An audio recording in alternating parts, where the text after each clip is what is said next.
Welcome back to the conversation on News Central Television. We now switch gears to the Democratic Republic of Congo, where President Felix Tshisekedi, who assumed the presidency of the Democratic Republic of Congo in 2018, promising to eradicate political repression and corruption that has hindered the nation's progress for decades.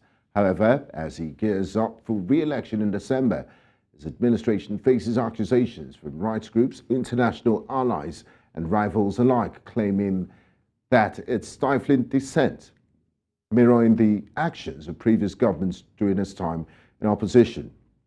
Recent events include the use of force against anti-UN protesters in Goma, the discovery of an opposition lawmaker's body in his car, and the dispersal of opposition rallies with tear gas, all of which have raised concerns about the erosion of freedom of expression and press freedom in Congo.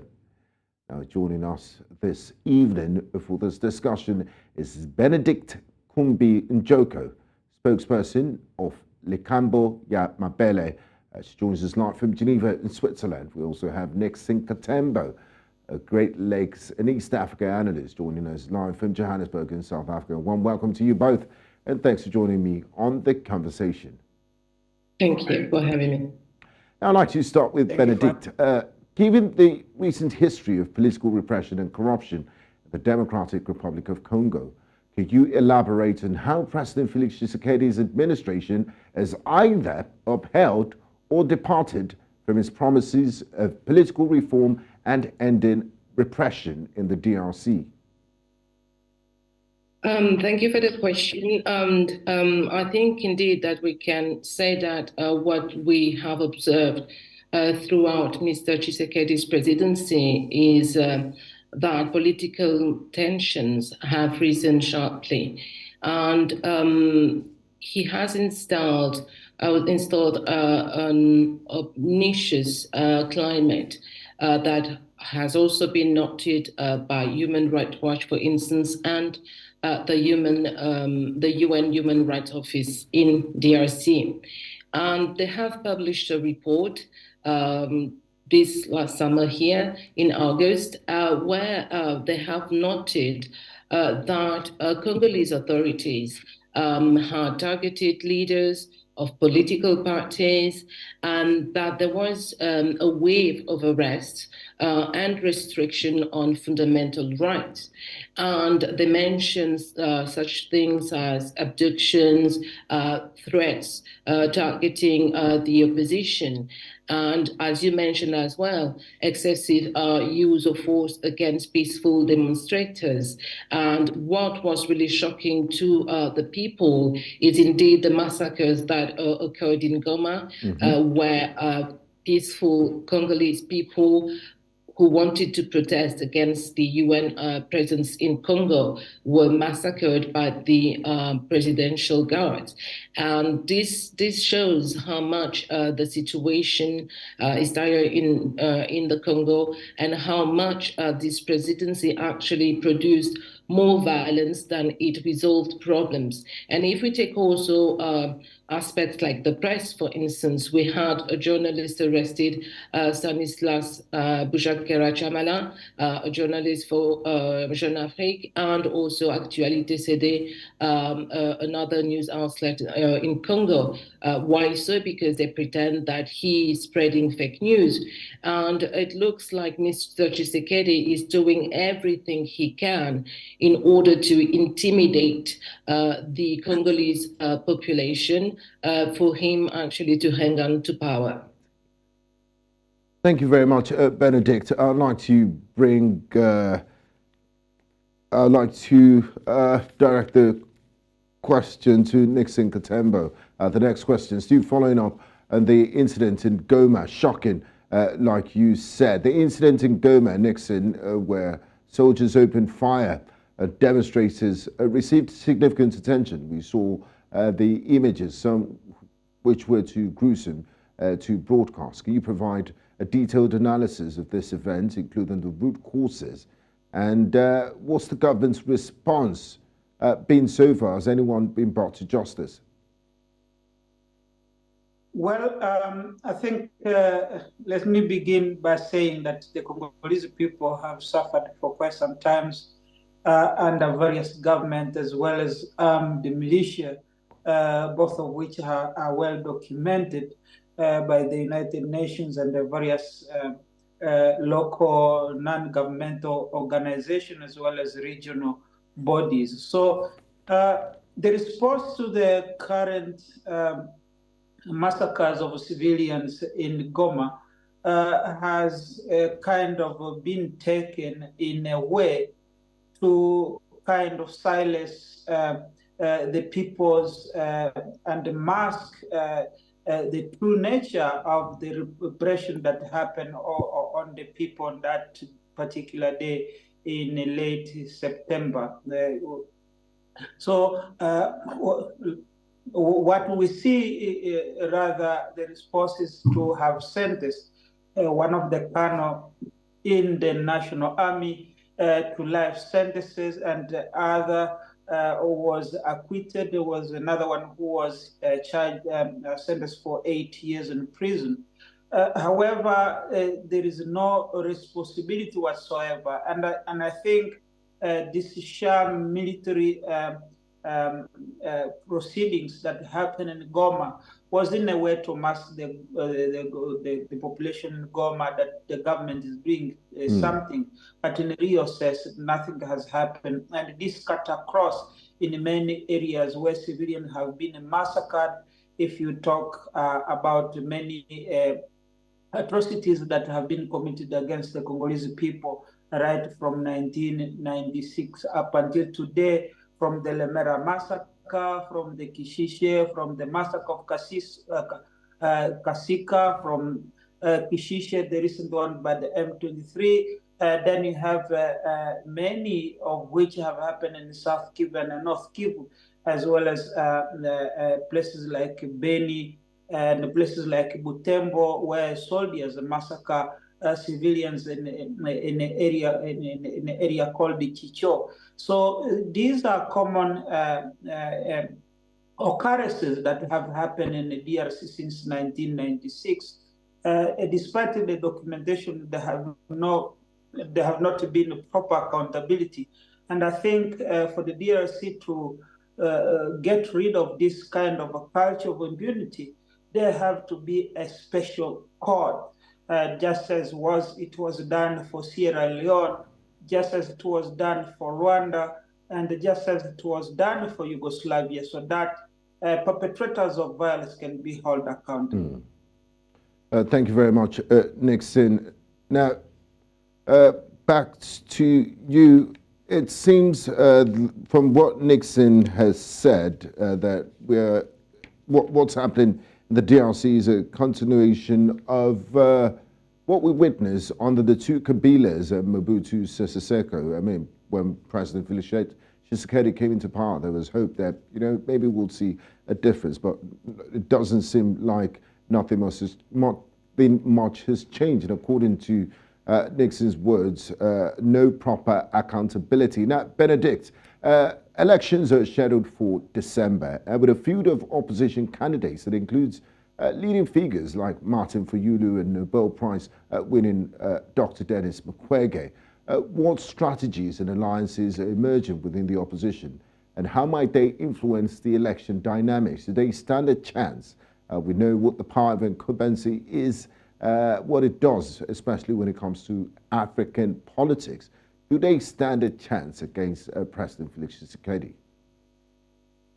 Well, it is true that the equation is quite difficult, and why so? Because first of all, we have our INEC also in Congo, and Mr. Tshisekedi has done so as to impose Mr. Kadima at that position, a person who normally should be appointed by civil society, but he has pushed for that position for him.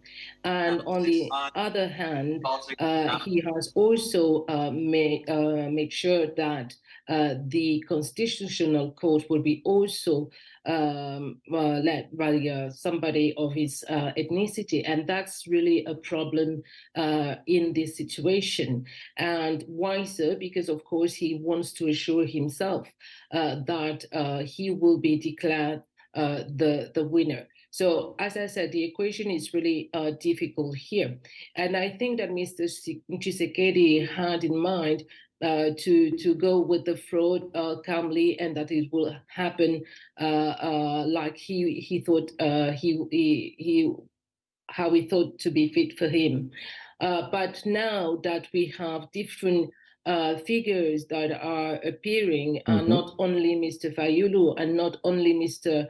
Katumbi, but also Dr. Denis Mukwege, who is a Nobel Prize, who has a charisma, who has also a reputation. And this makes the things more difficult. And now there are many, maybe different scenarios that can be played here. Or Mr. Tshisekedi is going to declare that we are in a state of emergency and that there is war, because we have that other part of the Congo, eastern part of the Congo, where we have the M23, meaning that we have Rwanda on Congolese soil.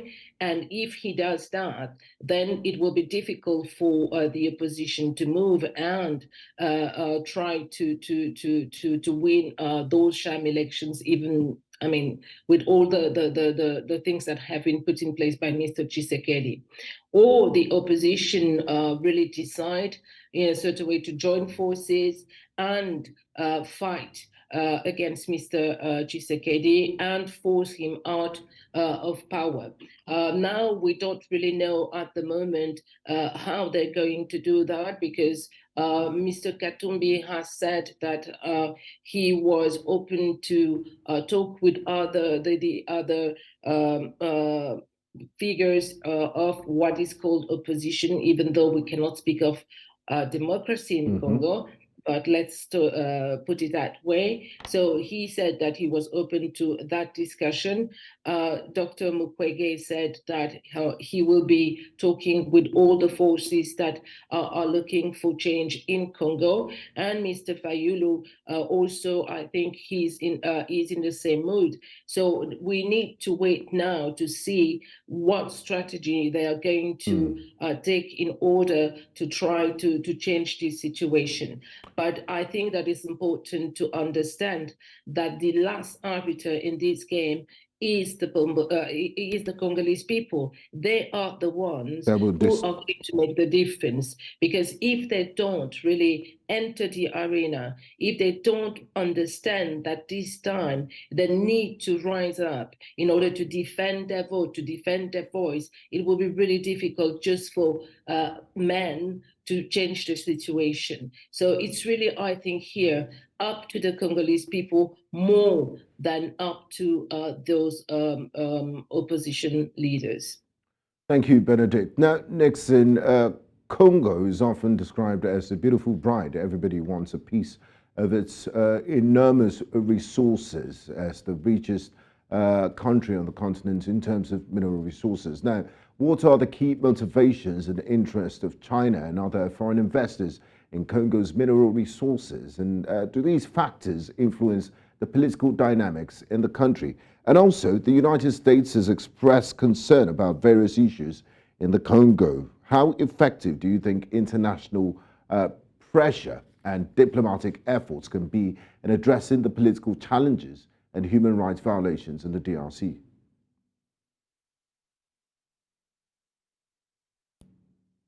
Pressures and all geopolitical dynamics when it comes to the Congo does not serve the interests of the Congolese people, because rather we have in the Congo what I would term a predatory political class, which seems to be only serving their own interest instead of the interest of the Congolese people. That is one I have.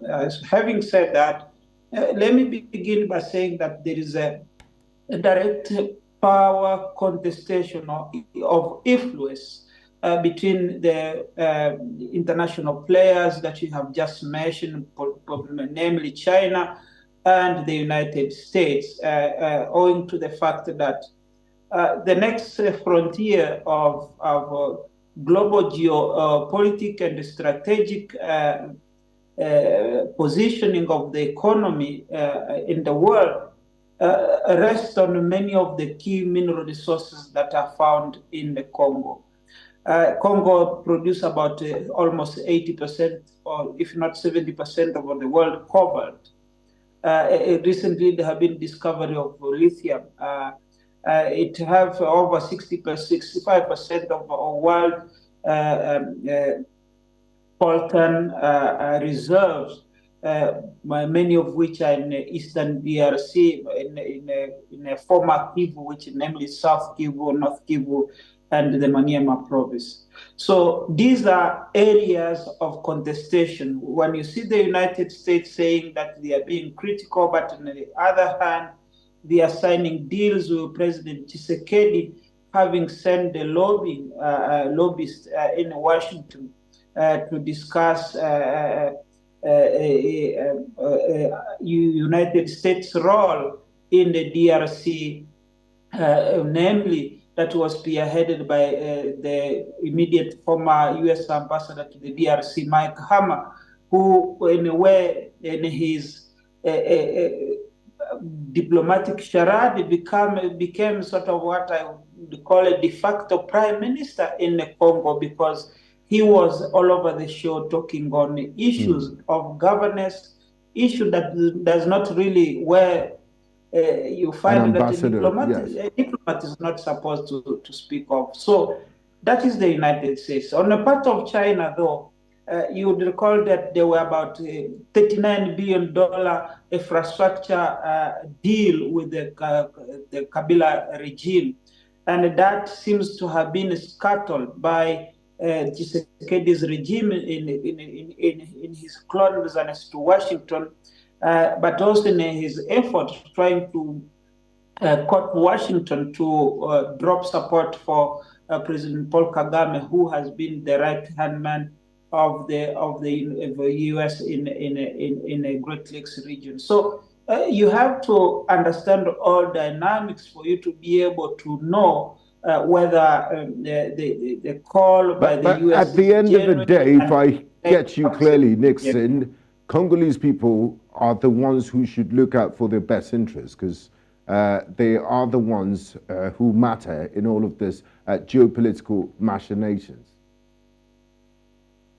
Certainly, Congolese people should look after themselves. One of the problems that I have with the political class in the country is that we do not have a sense of strategic vision for the country. If you ask those political class, those who are vying for the presidency, they will promise a lot of, but there is no strategic document or even plan for the country to say that this is what we need to do for the country.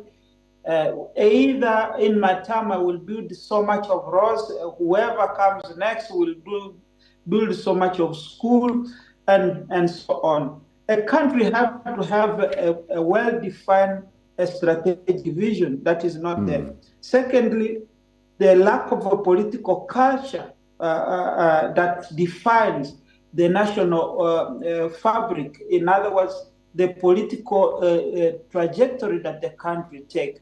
Everyone just come up with his own thinking to say that this is what I'm going to do to the people. And because of that political demagogy that happened during campaign, electioneering campaign, rather, the people fall for it because they are desperate and they have been left for over the years in that situation of desperation. So those are the key challenges that the country faces. On top of that, I always say that institutional reform is very important. When you have a president appointing almost much of key position by people from his own ethnicity or tribe. It begs the question. I'm afraid, Nixon, about... we've run out of time. I wish we could go on. We'll definitely have a part two. We'll definitely look at the situation in the Congo before the country heads to the polls in December. I'd like to say a big thank you to you, Bénédicte, Kumbi, Ndjoko, spokesperson of Likambo, mabele, who joins us live from Geneva in Switzerland, and of course, Nixon, Katembo, analyst of the Great Lakes and South Africa. Thanks for being a part of the program.